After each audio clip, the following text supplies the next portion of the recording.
Welcome back to the Mining Pod. On today's show, we're doing our news roundup, Bitcoin and Bitcoin mining news that you missed this week or want a little more color on. So we're going to go through the Epic Sat sale for 33 Bitcoin for ViaBTC, Jack Dorsey's 3 nanometer Bitcoin mining chip, and then an interesting article from TSMC, among other things. If you missed the Samourai Wallet news or also the conversation with Matt Corallo and Marty Bent about Bitcoin mining decentralization, go check out our live stream that we did yesterday. It's in today's show notes. We talk about both those things. We don't dwell on them too long in today's podcast because of that, but those were certainly very large headlines from this week. Okay, we're going to jump right into the conversation after a few words from our sponsors, Foreman Mining, Master Your Mining. Hear from them first, and then CleanSpark, America's Bitcoin miner. You'll hear from them a little bit later in today's show. Okay, on to the episode.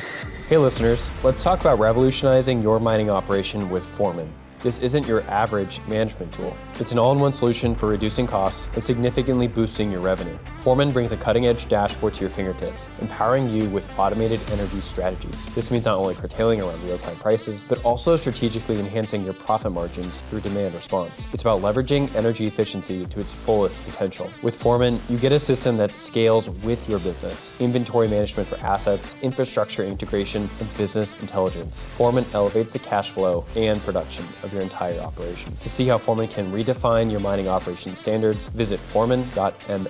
With Foreman, you're not just managing a mining operation, you're setting a new standard in the industry.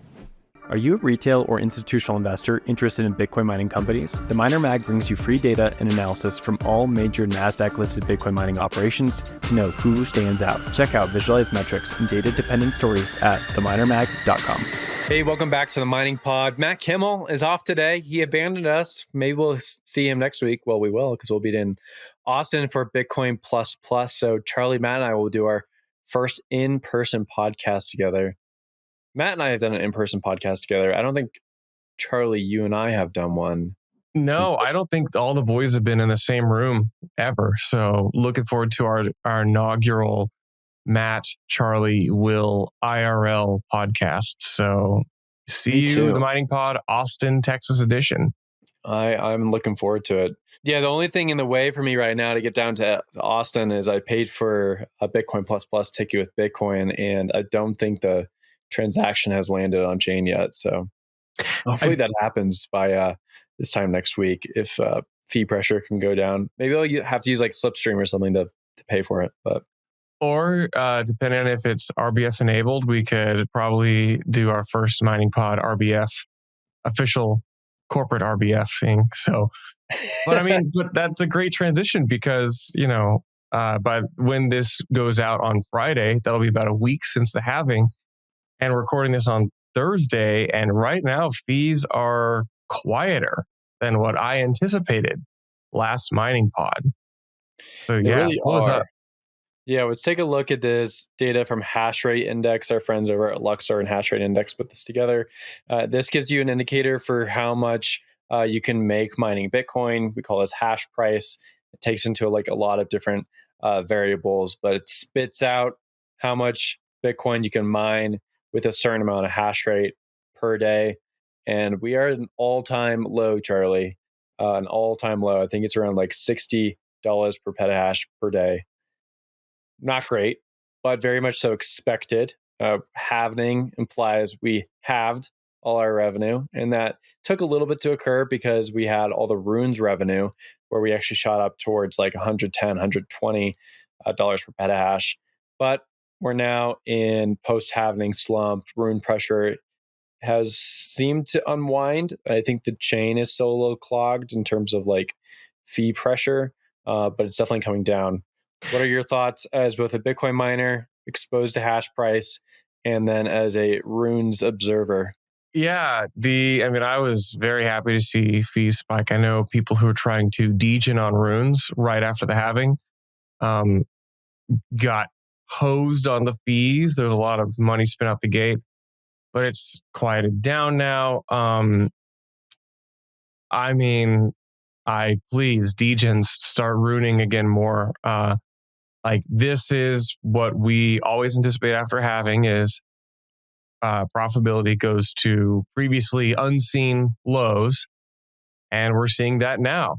I believe is this maybe an all-time low for hash price. I And believe it is. yeah, all-time low. I think that's actually probably not as big of a story as it should be. Yeah, so yeah, my minds are sweating right now. I will say we will have to see. I mean, if you look at Matt Kimmel, who's not here, has a really good Dune dashboard, which shows Runes transactions as a percentage of overall Bitcoin transactions. And Runes, as of this morning, are still over half of Bitcoin transactions. This is actually really just the reality that Bitcoin itself is not that demanded right now. The decline in hash price is really, I would say, probably because people aren't sending enough financial Bitcoin transactions. Bitcoin's over. It's just full It's of over. It's funky dead. JPEGs. That was like the narrative this week. I mean, if you are tuning in this podcast and you're just hearing for the first time, we did a stream on Blockspace, what we call Blockspace Bites, Wednesday afternoon, where we kind of recap live a lot of the stuff that was hitting the news cycle, in particular, the Department of Justice hitting the Samourai deal. But we can come back to that. I'll let you take on the Bitcoin mining difficulty adjustment topic, Will. Okay, no, we'll get to the Samurai stuff in a second, but I do want to show this chart from our friends, or this graphic, I should say, from our friends over at the Miner Mag, showing that this was the first positive difficulty adjustment, meaning difficulty got harder after a halvening. So we're looking at the first, second, third, fourth Bitcoin halvenings, and this is the first one where it went up about 2% post-halvening. And why did that happen? Well, I think part of it is like there was sort of like the dates were off a little bit, where the difficulty adjustment came a few days after the halvening. And so we had like a lot of that positive momentum from the larger Coinbase reward pre-halvening carry into this difficulty adjustment.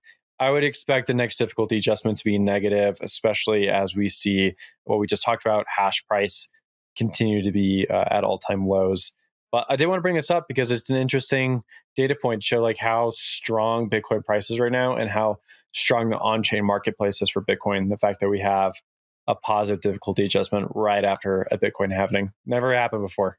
Yeah, I think we had the longest string of blocks where the fees surpassed the block subsidy.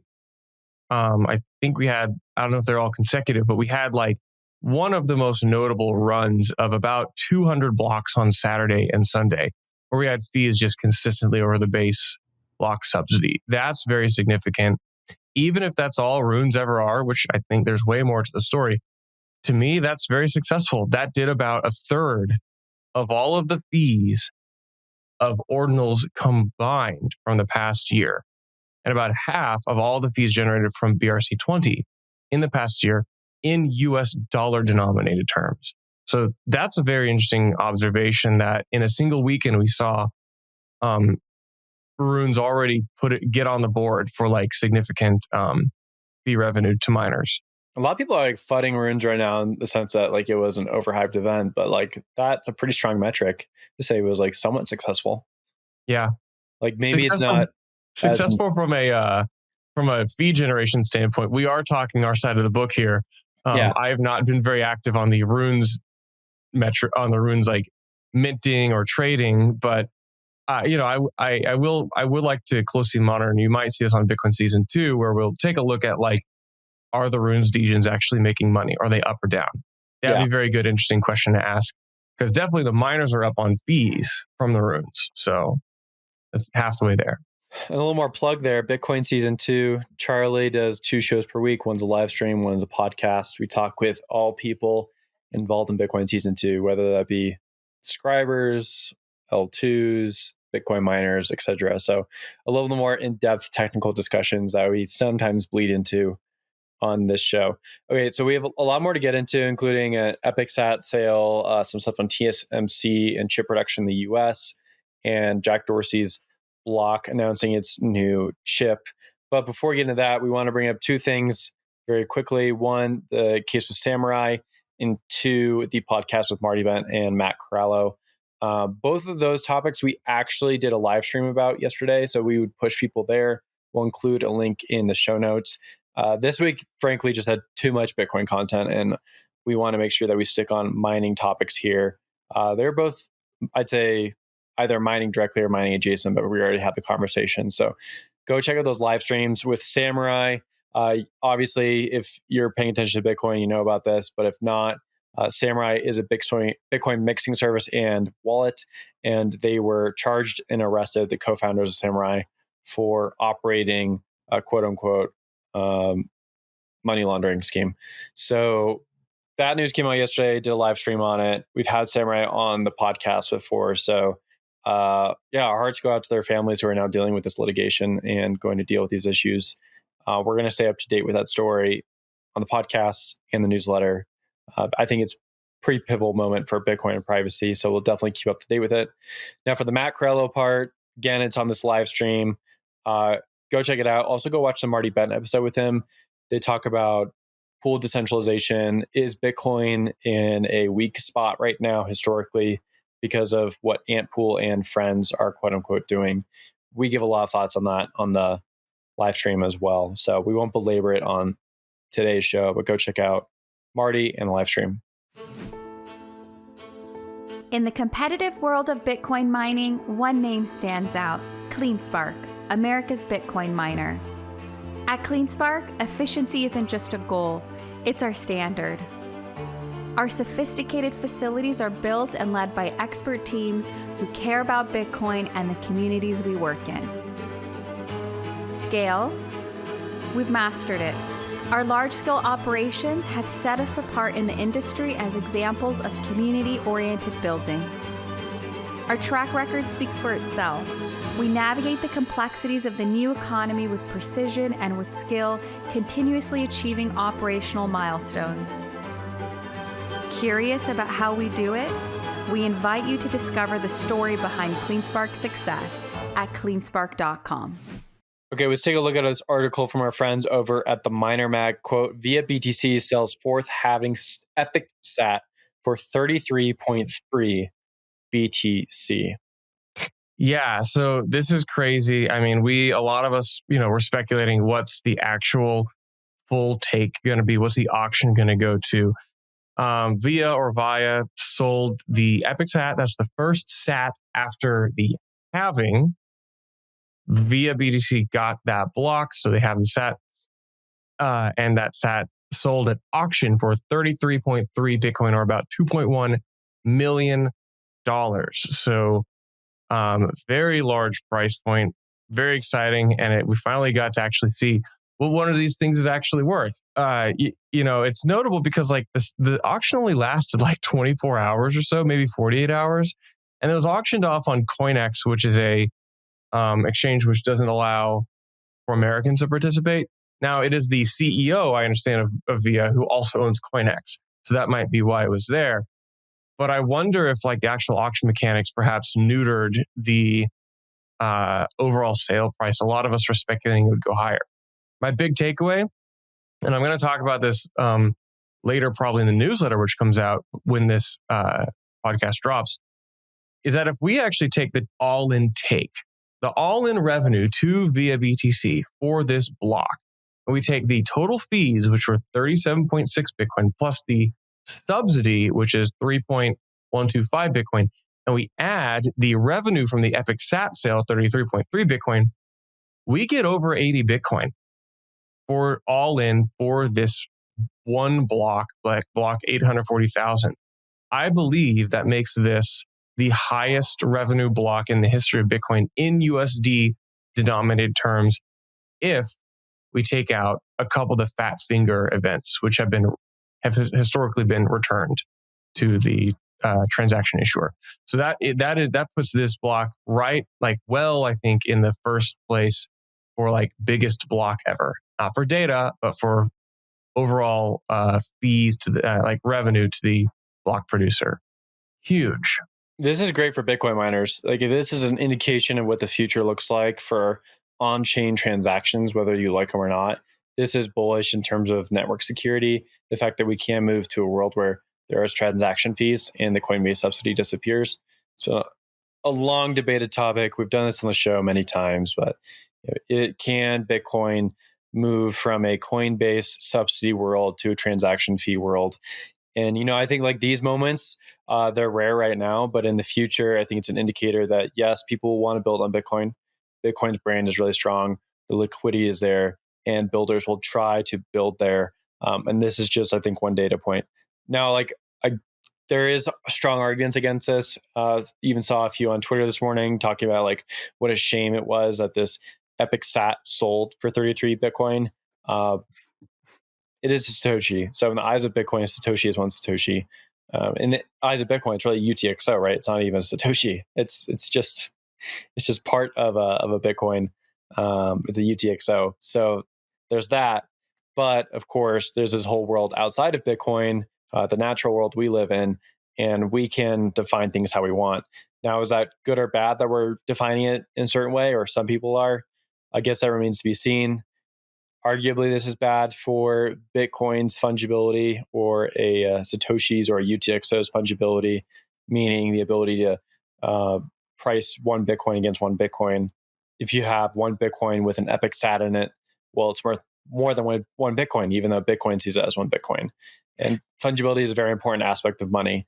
So I think those questions are coming up. I don't expect those ever to be like a huge problem with Bitcoin because like we have like 4 Epic Sats so far and like 2 are lost, right? So like I just don't think this is going to be a huge deal.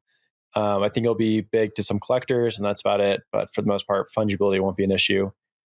Yeah, I'll jump in here again and say like, I obviously am of the opinion that this particular phenomenon is not really that much of a risk and that I personally enjoy it. But I will say, block space, we want to cover the business of what's happening on Bitcoin.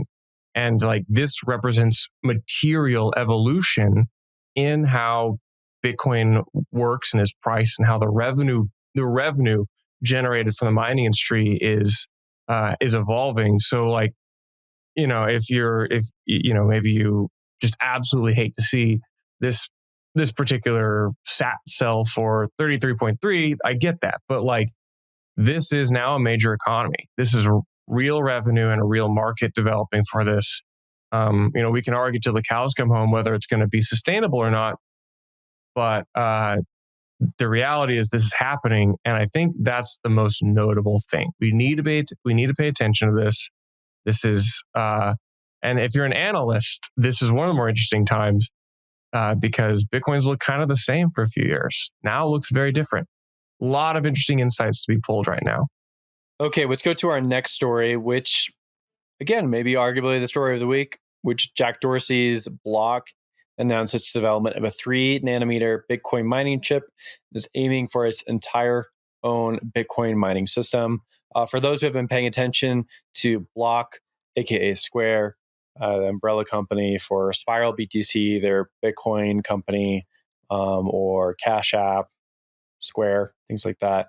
They've been looking and talking about building a Bitcoin mining ecosystem for quite a while. They've even open sourced a lot of their designs, and they claim they're going to continue open sourcing all of their products going forward. This 3 nanometer chip, I believe, was just designed in house, and they're a fabless chip shop. So they're going to take this design and go to a foundry like a TSMC or a Samsung or an Intel and get placement for it there. Now, 3 nanometer, how does that stack up against the competition? I believe we're at 5 nanometer for most chips. Is that right, Charlie? Yeah, 5 nanometer for a lot of SHA-256 chips. So this is significant. This is the next step. We saw this with older chips, from 12 to 9 to 7, all the way down. I don't even know if it was 12, but you see this progression. Why does this matter? Well, the thinner the wafer, the chip, the better you have the transferring of energy and heat. So you get this lower efficiency. That's a nice aspect of this. Bitcoin miners are obviously trying to drive down the joules per terahash, or essentially the energy usage, as low as possible. A lot of different Bitcoin miners are going for this right now. We saw an announcement from Bitdeer the other week in Dubai that they're also moving towards as low as possible joules per terahash. And for most people, that typically means that you need to get the wafer smaller or thinner. But that also means you need a better system, like holistically. Like you need better PSU, you need better parts inside, you need better like hats on it as well. So I think the fact that they're going for the full system is very cool. I'll throw it to you, but I definitely want to give some takes on how I see this affecting the manufacturing market for ASICs. Yeah, I'm actually really interested to hear your takes, Will. My takes are it's good to see. I feel like a broken record now. Anytime an American or non-Chinese like ASIC manufacturer or mining rig assembly company like does something outside China, I like to see it. This is very important from decentralization and just generally as silicon and silicon compute production becomes increasingly central to the global economy and U.S. national security. It's very important that we see this type of tech expand outside of a handful of companies in China. So TSMC's building a plant here. We'll actually talk about that here in a moment. Plug for what's next. Yeah, the little teaser. But yeah, I'm curious, Will, you've been reporting on chip efficiency improvements for years now. What's your take on this? Is this interesting? Is this notable? And what's your thoughts? I think it's notable in that we have someone who's well capitalized entering the ASIC game. I think it's overblown in sense of like, what is this going to mean in the immediate future? This is years away from having an impact. A lot of what we see in the hardware game is that there's an 80-20 rule here, right? Where it's basically Bitmain and then everybody else. And of that 20%, it's MicroBT. Now, the actual numbers might be a little bit different, but I think for the most part, everyone knows it's either Bitmain or MicroBT, and then there's some others out there. Now, we have new incumbents, and that's great. We always want that, right? Because you can have like a turkey day anytime where, it's Thanksgiving, and the turkey bird gets killed, and all of a sudden the largest manufacturer is out of the game. That could certainly happen, and that's where one of these new manufacturers can kind of pop up and take market dominance. That's somewhat what happened with MicroBT, right? And that's their story, where Bitmain had a lot of internal problems. There was a CEO dispute, and MicroBT used that moment to develop itself and market itself and launch its product. And they claimed a sizable market share to where they're a competitor with Bitmain, and they kind of stomped down on all the other startups.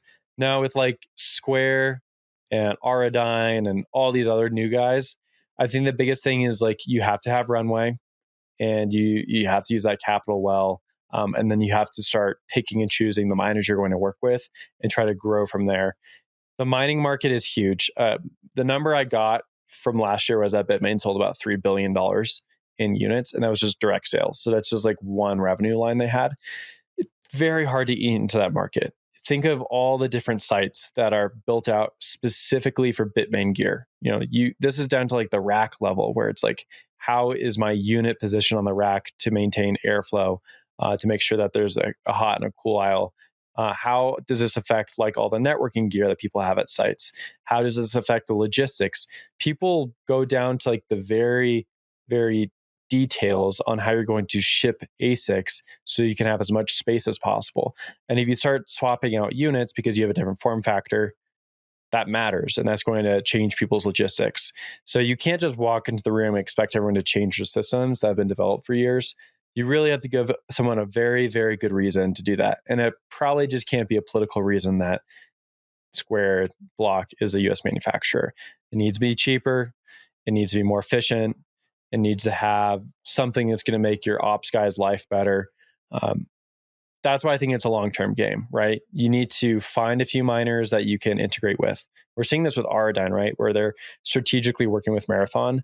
And I don't know how many buy orders they've put in with Auradine, Marathon, but they've certainly invested in both their rounds. And I would assume that they're getting some of their units. And I think like their newest pick immersion set also had some Auradine parts in it. So you have to probably work with one or two companies, get them to buy into it, and then start building out from there. I don't think you can have this mass market appeal. Otherwise, very hard time doing sales. So that's my high level take on it. Exciting, but we're years away from this actually mattering. Yeah, I think that makes sense. Maybe you and I will are a little bit skeptical and jaded because we've seen a lot of headlines which sound like a very good milestone. And then we've learned with heavy doses of reality, the actual challenges to rolling these out in a sustainable, proliferated way. So But shout out Jack Dorsey. I mean, that guy has been funding left and right. He funded he helped move forward the COPA case, which did result in something objectively good to Bitcoin with the expulsion. And Ocean. Yeah, like he's writing checks everywhere. He's doing things which you might say are very Bitcoin aligned.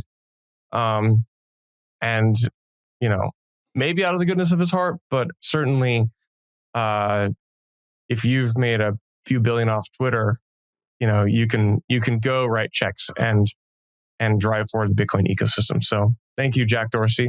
I just want to see what's next. My Ocean play is still there. I said 10% network hash rate will be with Ocean by December 31st this year. And I think with what's happening with Ampool and friends, that could be on the table, some pressure for hash rate to move that way. It's actually kind of interesting because we've talked about Ocean here, and I like to joke about Ocean. We got some tension on the whole spam filters thing, but remember what their core messaging was right out the gate was that they were the first like major pool to come out and say the way blocks are constructed and produced is not optimal for the Bitcoin network from a decentralization perspective. And they've stuck to that narrative, although others have dominated the conversation more. It's interesting to see, especially this past week, and we talked about it on the Block Space Bytes stream last week, but maybe there's a lot more incentive and narrative firepower behind this. So Ocean at 10% doesn't seem that crazy, Will. Doesn't seem too crazy to me at all. I think they're probably going to have to do some more marketing outside the Western Hemisphere to get it there. Need ASIC help? Check out Vitamine, one of Bitmain's certified repair shops located in Washington State with satellite offices in Colorado, Oklahoma, and Texas. PSUs, hashboards, immersion setups, in and out of warranty repair, Vitamine has you covered. Want to train your technicians? Bring Vitamine to your site for hands-on training in the art of ASIC repair, complete with Bitmain AMTC certification. Contact Vitamine today at dan@vmasic.com. Again, that's dan@vmasic.com. When you think of ASIC repair, think Vitamine. Okay, let's pull up this piece from Rest of World, which is an investigative reporting piece about the TSMC build out of its huge new chip fab outside Phoenix, Arizona. I'm going to read a line from it. But the gist of the story before we dive into it is, why is this chip fab taking so long to get off the ground? Why are they delaying production? And what does the inside life of an employee at TSMC in Arizona look like? So let's take a quick read from here. Quote, just like in Taiwan, language barriers contribute to tension in Phoenix. Bruce said his department manager, who had come from Taiwan, spoke poor English. So instead of communicating with Bruce directly, he'd channel feedback or instructions through a Taiwanese colleague. One U.S. engineer said managers trusted Taiwanese workers with important tasks, starving the Americans of hands-on experience.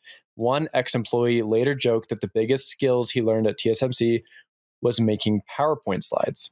Disgruntled Americans flocked to post complaints to workplace review website Glassdoor, reporting long work hours, high stress, unrealistic deadlines, and Asian culture, quote unquote.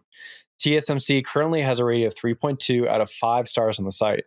American chip makers Intel and Texas Instruments, by comparison, have a 4.1 rating. The poor Glassdoor rating made it more difficult for TSMC to hire experienced American workers, a former TSMC manager told Rest of World. Another former employee said he convinced 6 engineer friends to turn down offers from TSMC. So this goes back into what we were just talking about with Jack Dorsey. Like, what does it look like to be able to get all the parts developed in North America or certainly the United States? Turns out it's really freaking hard. There's a lot of different cultural aspects to building something like this.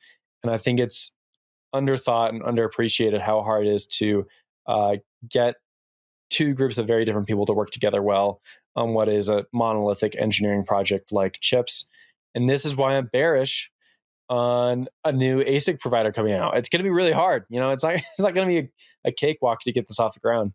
Yeah, I mean, what's interesting here is that the article does not focus on really any planning hangups. It doesn't talk about actual build out flubs or maybe even deals with the government. Actually, the problems originate at the human level, which is something kind of surreal to be talking about when we're talking about the dominant and defining chip maker of our age.